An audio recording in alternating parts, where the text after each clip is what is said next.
Benjamin Foster had barely unloaded his truck when the homeowners association showed up at his door demanding he sign their papers and pay a debt he never owed. He looked the president dead in the eye and said 5 quiet words: "I'm not a member." Furious, she called the police and accused him of trespassing on his own property. Officers arrived expecting an easy arrest. What they found instead would unravel 13 years of lies and hand this quiet stranger control over land the entire neighborhood depended on. If property rights homeowner association drama and satisfying legal payback fascinate, you subscribe and stay for the unbelievable ending. The house Benjamin had purchased was an old wooden cabin sitting at the far edge of the development, close enough to the lake that he could hear water lapping against the dock from his back porch. He was 42 years old, quiet by nature, the kind of man who measured his words before he spent them and never raised his voice even when provoked. Friends who had helped him move described him as unshakable, someone who had spent years in commercial real estate law before stepping back to live a slower life. He had bought the cabin sight unseen, after a broker described it as a forgotten property, one that had been sitting untouched for over a decade while the rest of the neighborhood grew up around it, with newer homes, paved roads, and a shiny clubhouse by the water.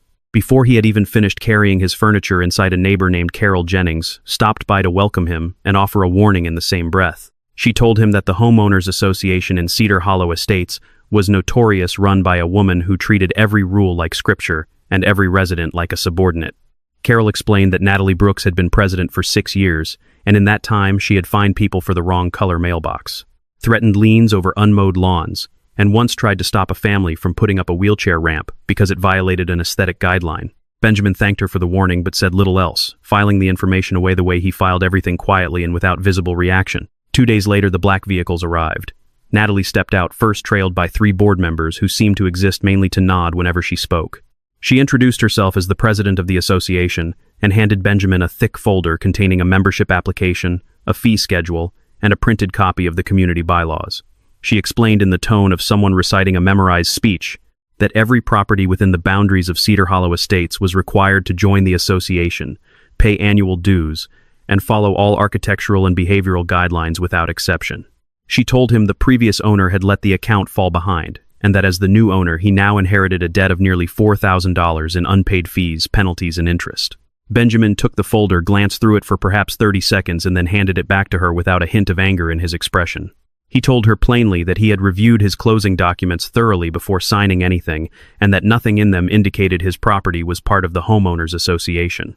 Natalie laughed, not unkindly at first, the way a teacher might laugh at a student who had clearly misunderstood a lesson. She told him that every property on this side of the lake had belonged to the association since it was founded, and that whatever he believed he had read, he had simply misread it.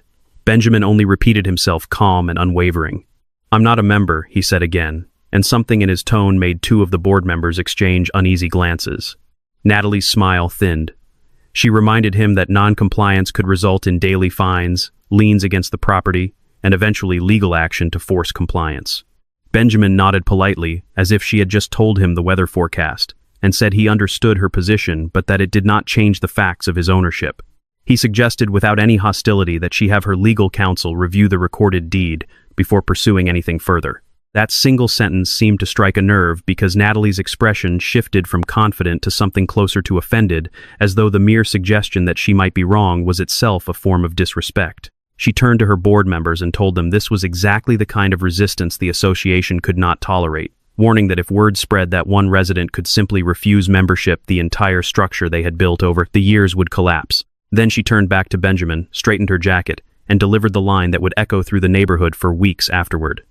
She told him that if he refused to cooperate, she would have no choice but to let the police handle it, since in her mind anyone occupying a home inside association boundaries without proper documentation was essentially an unauthorized occupant. Benjamin simply looked at her unbothered and told her that she was welcome to call whoever she liked. Natalie did exactly that within the hour, and the quiet cul-de-sac that had welcomed Benjamin Foster only 2 days earlier was about to become the center of a very different kind of neighborhood story. The call Natalie placed to the local police department was dramatic enough that 2 patrol units were dispatched within 20 minutes, lights flashing as they pulled into the narrow street in front of Benjamin's cabin. She had told the dispatcher that an unknown man had taken over a vacant property belonging to the Homeowners Association, that he refused to provide identification, and that residents were concerned for their safety. By the time the officers arrived, a small crowd had gathered on the sidewalk, drawn by the flashing lights and the unmistakable sight of Natalie Brooks standing with her arms crossed. clearly enjoying the attention her authority seemed to command. The two officers who stepped out of their vehicles introduced themselves as Officer Mark Doyle and Officer Sarah Kane, both of them scanning the scene with the practiced neutrality of people who had responded to dozens of neighborhood disputes before. Natalie approached them immediately, launching into her account before either officer could ask a single question. She described Benjamin as uncooperative, evasive, and possibly dangerous, insisting that he had ignored repeated requests to prove ownership of the home he was living in. Several neighbors nodded along, though none of them had actually witnessed anything beyond Benjamin, calmly declining to sign a folder of paperwork. Benjamin walked out onto his porch when he heard his name mentioned, moving with the same unhurried composure he had shown 2 days earlier. He did not raise his voice, did not argue, and did not so much as glance at Natalie with irritation. Instead, he greeted both officers, politely introduced himself by his full name, and asked if they would like to see his documentation. Officer Doyle nodded, clearly relieved to be dealing with someone reasonable, and Benjamin disappeared inside for less than a minute before returning with a manila folder of his own, considerably thinner than the one Natalie had tried to hand him earlier. Inside that folder was a certified copy of the recorded deed, a title insurance policy, and a closing statement from the sale that had taken place only 3 weeks prior. Officer Kane examined the documents carefully, while Officer Doyle asked Benjamin a series of routine questions, all of which he answered directly and without hesitation. Natalie, growing visibly impatient, interrupted to remind the officers that regardless of what paperwork he was holding, the Homeowners Association had authority over every property within its recorded boundaries, and that authority included the right to enforce membership on new owners. She insisted that this was simply how the community had always operated, and that allowing exceptions would open the door to chaos. Officer Doyle asked her in a tone that was polite, but pointed whether she had a copy of the association's recorded governing documents that specifically listed this address as part of the association's jurisdiction.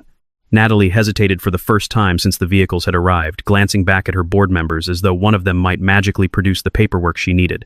None of them moved. She told the officers that the documents existed at the management office and that she could have them delivered by the following morning. But Officer Kane, who had continued studying the deed Benjamin provided, looked up with an expression that shifted the entire mood of the confrontation.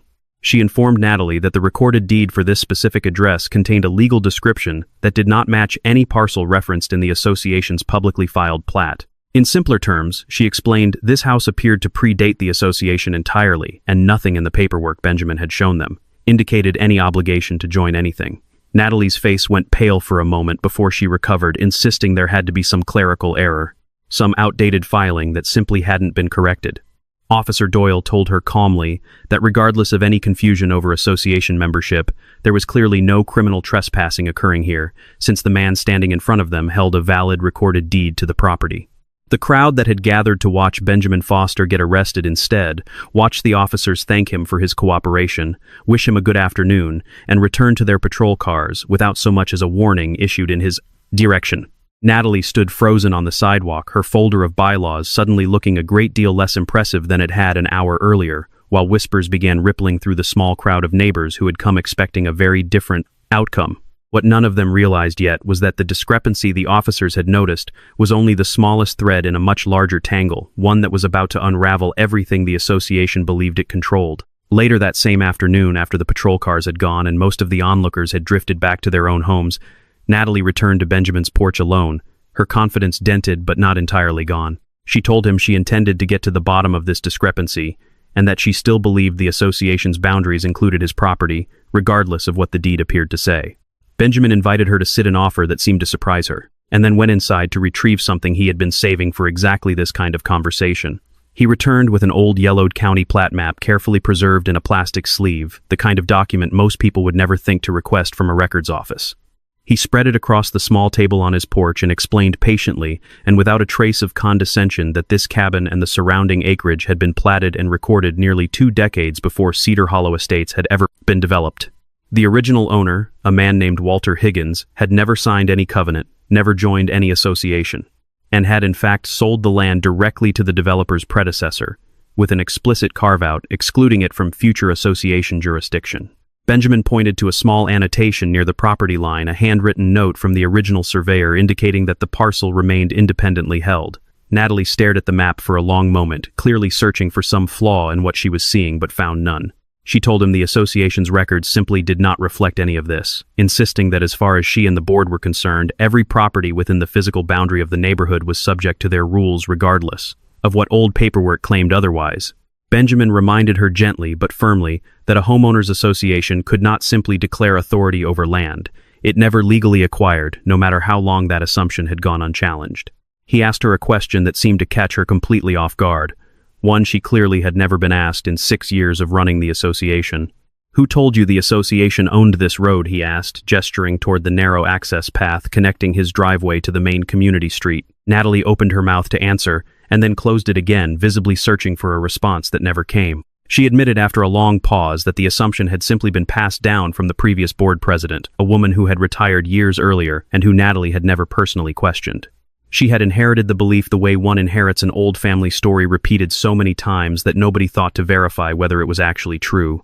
Benjamin told her he understood how that could happen, but that understanding did not change the legal reality sitting on the table between them. He explained that he intended to have his own attorney review every recorded document related to the association's founding just to be certain his own understanding was correct before making any further claims.